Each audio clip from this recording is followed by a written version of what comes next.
Welcome to Key Conversations, a Making It in the Music Business podcast. In this season, I'm changing it up. Not only do I interview music business experts, I also speak with past MX4 participants. MX4 is my marketing and branding, money-making motivation masterclass for career musicians. You can find out more at inthekey.co/MX4. My goal for this podcast is to help you learn from these conversations with both experts and working musicians and serve as a guide to assist your career in the process. I'm your host, Cheryl B. Engelhardt. Let's get going. We're going to kick off Season 3 with our very first musician edition, where we feature a hardworking musician who's creating their dream career, open to a little guidance, and who's brave enough to be here in my hot seat. So welcome Brian Peters of the band Deuce and a Quarter. He's a singer-songwriter who also plays a harmonica. And I'm so glad you're here. Thank you for being here. Oh, thank you for having me. Yeah, and you got a busy life. You have a job. Do you want to share what your job is, which I think is super cool? Well, I've done many of things, but currently for the last several years, I'm a tractor trailer driver, got a Class A license, and driving truck is really, locally anyway, allows me to really be home for the weekends and every Friday, Saturday night, play some music. And actually almost every song that I've written, I've wrote in my truck. So That is awesome. I just had another interview where I was talking with someone about how having a day job or a part-time job that is totally different from the music industry actually can serve the music really well. And it sounds like you found that. Oh, absolutely. That's super cool. So what do you guys, Deuce and a Quarter? That's such a cool band name. What are you guys doing right now? It sounds like you're playing out. You said already to Friday nights, Saturday nights. What do you got going on? Give me the snapshot of what you're up to. Well, actually, we're just about to release a new CD, and I'm finishing up the artwork, so I don't want to get ahead of myself on the date, but my target date is May 13th for the release of the new CD. There's actually 10 original songs on there and one cover, but I, kind of hear country and blues music as the exact same, so the one cover song that I am doing on the CD is Garth Brooks's Thunder Rolls, redone as a slow minor blues. Oh my God. So amazing. Yeah. That's exciting. But that's the main thing that we've got going on. I try to play out about once a month with the band. That's really no more than what I like to do. Obviously, festival season, we get a little bit busier, but I try to play about once a month with the band. And the rest of the time, I kind of have an acoustic trio, stripped down version that we call Mill Street Blues. And I play every Thursday, Friday, and Saturday night with that group. Oh, wow. So, very cool. Cool. So this is great because having multiple projects is something that's really common for a lot of musicians, and it fulfills us. It keeps us busy. It diversifies our sources of income. It does a lot of things for us. So sure. How do you balance the two projects in terms of setting goals and moving forward? Is one sort of more for fun, or are you working at both equally? Tell me how you balance the two. Well, honestly, so Deuce and a Quarter is my passion. That's my number one. That's the first thing that I started. And it's really where my heart is at. Mill Street Blues is just, it came together. A musician wanted a solo act. He's Will Freed. It's absolutely phenomenal. Mm-hmm. And he wanted me to fill in for him one day. He was double booked and he calls me and I'm like, there's no way in the world I can do that, man. You're far better than what I can, no way in the world. He calls me back about 15 minutes later and he says, well, I don't have anybody to do the gig yet. I desperately need you to do this. And I was like, well, can I bring somebody with me? It's like, I don't care. You just need to do it. So I called a buddy and John Henry and asked him if he'd do it with me. And he was like, sure, why not? We went over and did it the first week. And a couple weeks later, same thing happened. So it was like, sure, we'll go back and do it. At the end of the night, I got the best compliment that I've ever received playing music. And the owner comes out at the end of the night and he says, I can't make this up. He said, I know Will is a better singer than you. I know he's a better guitar player, just overall a better musician than you. But for whatever reason, we got the most complaints or the most compliments from you guys than we ever have from anybody that we've ever had in here. Would you do this every Saturday night? And we were like, no, absolutely not. We tried so hard to talk him out of it. He just, insisted on it. And here we are going on 3 years later. And at all three of their locations now, it was for the first year just one, but now we do Thursday night at one location, Friday at another location, and our original Saturday night at the other location. We really become a big part of their brand. and what they do. It's called Barrel on Board. It's kind of a gourmet barbecue place, and we really became a part of their brand as well. So That's and cool. we the name their location is on Mill Street, and that's the reason we started calling ourselves Mill Street Blues. It's like maybe a year in, and everybody's just kind of asking all the time, well, what's the name of your group? And well, we really don't have one. We're not really a group. So Yeah. and we do a lot of originals, and it's kind of like passing a guitar around at the campfire. Both of us play bass, both of us play guitar, both of us sing. I play a little harmonica, and then we brought in my drummer, play cajon, and we just kind of do our thing. Yeah. Cool. Hold And on, pause. Because the dog barking is not working, or you got to handle that. Just say the is like same the thing thing. with the dog Yeah, and the water. yeah. Number one thing is dad. That's my number one hat is dad.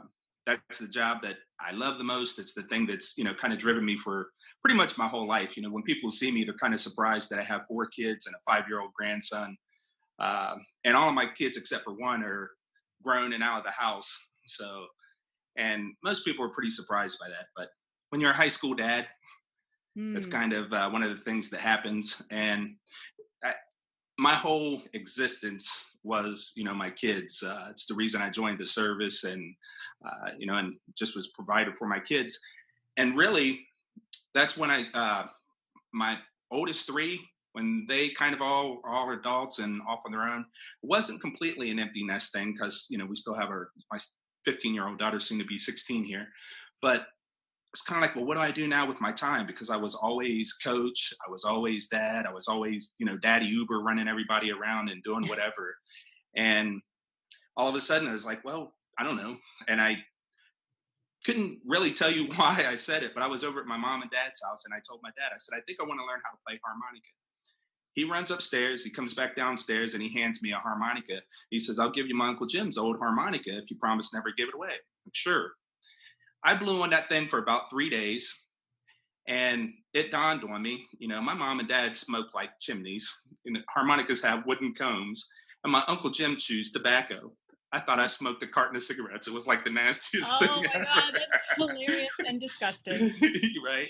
Oh, So I ended up buying a set, and went to a jam and got up and played and got a lot of encouragement. And a month later, I was in the Sean Booker band. And that year, we actually won the West Virginia, Charleston, West Virginia Blues Challenge, and competed down in the International Blues Challenge in Memphis, Tennessee in 2012. We took 9th overall, and we actually won the King of Bill Street competition down there that year. And that was just, that's just kind of how it all started. And then I was like, do you sing? I don't know. Let's find out.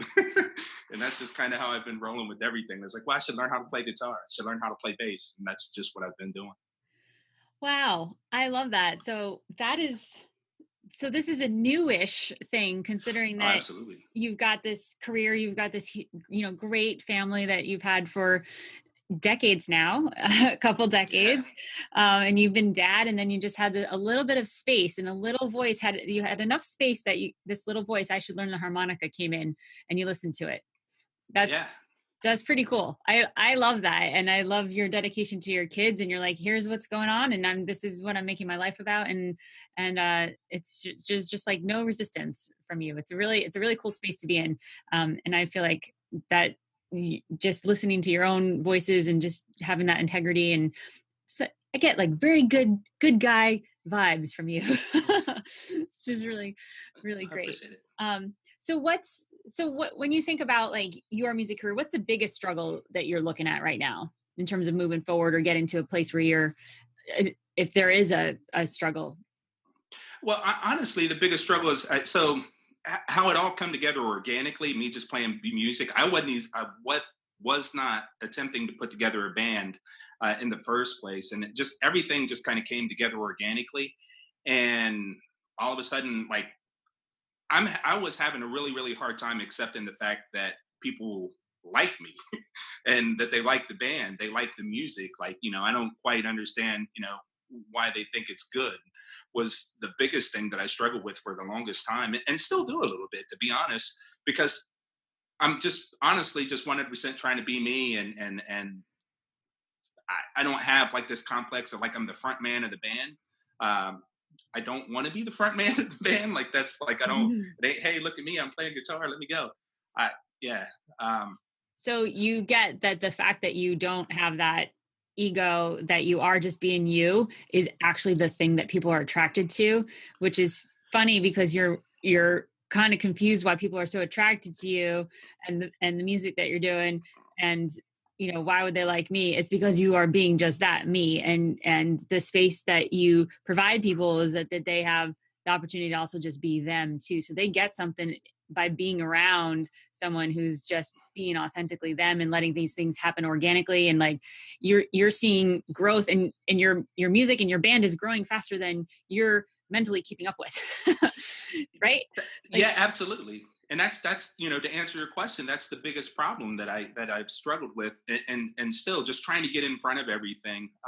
You've pointed out so much to me, and been a huge help in with the MX4 course, and find a little bit of clarity in general of like what I should do, because the reason I wanted to do the course in the first place is I started thinking, um, what could I do, if I actually knew the direction I was trying to steer, if I mm, knew where I wanted to go and where I wanted to be, what could I actually, do? There, everywhere that we play, I'm always asked to come back. Everybody, always wants to have us back. So then when I started to try and get a little bit more serious about it, and like I've gone and played at Buddy Guys, Legends, and done a lot of other cool things with other groups as just a side man. And I don't want to say this about anybody else that I've played with, but usually get a better response from, our band and our performance than I have with other people as a sideman. But I've ran into a problem with, well, how in the world are these guys like able to book this gig and, I'm not getting anything back? And I know it's got to be something, that I'm not doing. And actually our conversation earlier today, that's kind of, I realized with our logo and what I was doing and kind of branding and marketing ourselves, I wasn't. I'm not showing the world, I suppose, or whoever I want to book us our live performance. I'm not showing them this authentic side of me of like what people seemingly like, and yeah. maybe it's because I never really accepted the fact that there's a reason they like me. Yeah, which is awesome. And just to fill people in, so Brian had his logo all over Spotify. Everything was the logo of the band. So there are no pictures of him. There's nothing personal about the band. It was it was cool in a way, and it's definitely something that's been done and has worked for some bands. But the thing that is working for you, it sounds like, is the authentic you being you. So it feels almost inauthentic to not have you on the digital side of things. So that was a conversation that we had that I feel like might make a difference in terms of Spotify and the online sales. Because right now the live shows, you're getting asked back, you're getting a lot of results, and now there's still stuff to do, right? If you don't get results, there's stuff to do. If you do get results, there's stuff to do, right? So Sure. you're getting results. So now it's follow up. Now it's scheduling. Now it's increasing those venues. Now it's using those connections. Say, hey, do you have someone else I can open for at a bigger venue? Like now there's room for growth based on the great stuff you've set up for yourself live. And I think that's great that you recognize today, like, oh, maybe there's a way to bring that authenticity, that organicness, to the web and your web presence and all the stuff that you're taking on there, because Sure. that's a whole other beast. So that's really awesome. And I'm glad that you're catching up with your successes. Yeah, it's That's been a an interesting ride, that's for sure. Yeah, it's a great, if you're say your biggest problem is that you're doing well and you can't wrap your head around it, like that's a great problem to have. Yeah, it So really, yeah, it really is, I suppose. And I often, I mean, I'll come down to this room and just kind of sit around and I play, and I look up. We was it 2015 when we actually released our CD, and that CD won the Ohio Music Awards, Best Blues CD released out of Ohio in 2015. And then that year we won the Columbus Blues Challenge with my band, and went down in 2016 and competed in Memphis in the International Blues Challenge as well. And that was like a complete like circle. That was like a really so real moment for me. mm, Um, when I mentioned I went down there with Sean Booker, it was like, so that whole first year, I just randomly picked up a harmonica. A month later, I'm in a band. 3 months later, I'm winning this competition in West Virginia. 9 months later, we're down in Memphis and I'm playing on Bill Street. It's just like the coolest thing. And, playing in all these clubs in this competition. There was a couple moments where just randomly, I just pull a harmonica out on a corner and start playing, and people were around me listening. And I just wasn't afraid to be myself, and it was just really cool to be in that moment. But when we lost the competition, when we didn't make it to the next round, Davina, from Davina and the Vagabonds, Davina came up to me, and complete stranger, she came up to me and said, "You were absolutely, amazing. Don't let this discourage you." Tells me her story. And I wasn't like, I had already won. Like I wasn't like, there was no, sad face here at all. I was like extremely excited to just be in the moment of everything. Yeah. But it was when she come up and she spoke to me and she said something. It was at that moment that I clearly just, told myself, I'm going to come back down here and compete, in this competition one time with my own band and do this. And that's really when I started pursuing music. But it was really all about the music at that point. You know what I mean? I didn't have direction. It was just all about the music. I started writing down all my lyrics and, writing songs and learning other instruments and just kind of doing it all. Amazing.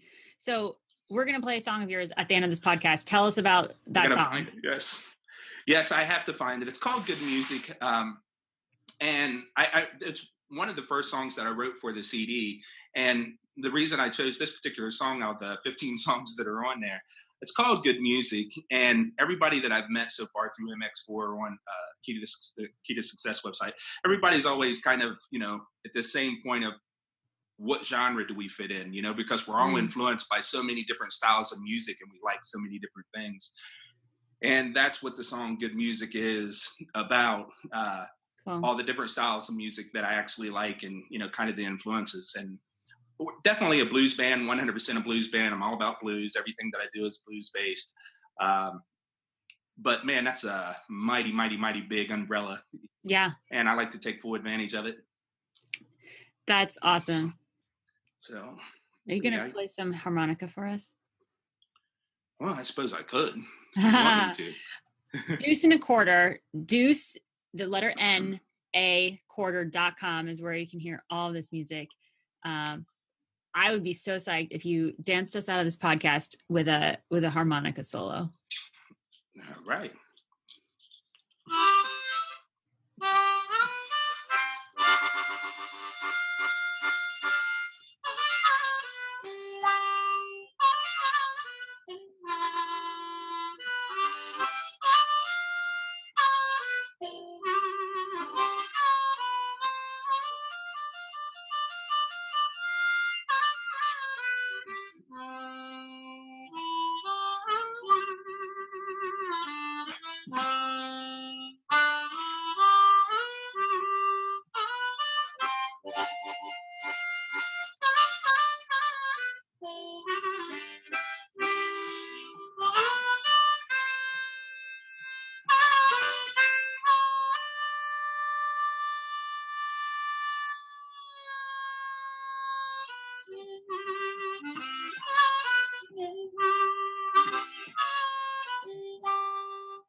So, what a way to end a podcast. Yeah.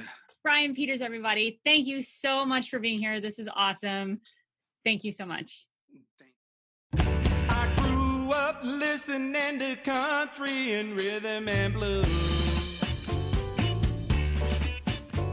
I'm always gonna dance when I hear blue suede shoes. I like hip hop and rock and roll and the jazz that makes me wanna stroll. And I can't forget the gospel that helps to heal my soul. Please don't forget to rate, like, and subscribe on iTunes, Stitcher Radio, and YouTube if you like this podcast. Musicians like you keep me inspired and motivated, and for doing that, I'm offering you access to my 7-day challenge, which takes only a half an hour a day and helps you develop a complete set of positive habits for how you work at your career, from goal setting to finances to branding. Get access at inthekey.co/7-day challenge. Thank you for listening, and I'll see you next time on Key Conversations. The theme song on this podcast was provided by yours truly. If you're interested to find out more about my composing and songwriting projects, go to inthekey.co/Cheryl. If you're a musician looking to get some real results for your music career, then head to inthekey.co/results, where I've created a bunch of different kinds of resources just for you. Key Conversations is sponsored in part by Bandzoogle. They make it easy to build a beautiful website for your music. Their step-by-step system gets you online in minutes, and you can choose from hundreds of mobile-friendly themes and customize them with their point-and-click editor. All of the features you can imagine for a possible website are built in. So, because you're a Key Conversations podcast listener, you get a special month free trial plus 15% off if you do decide to sign up, just for you. Go to inthekey.co/makeasite to get the offer.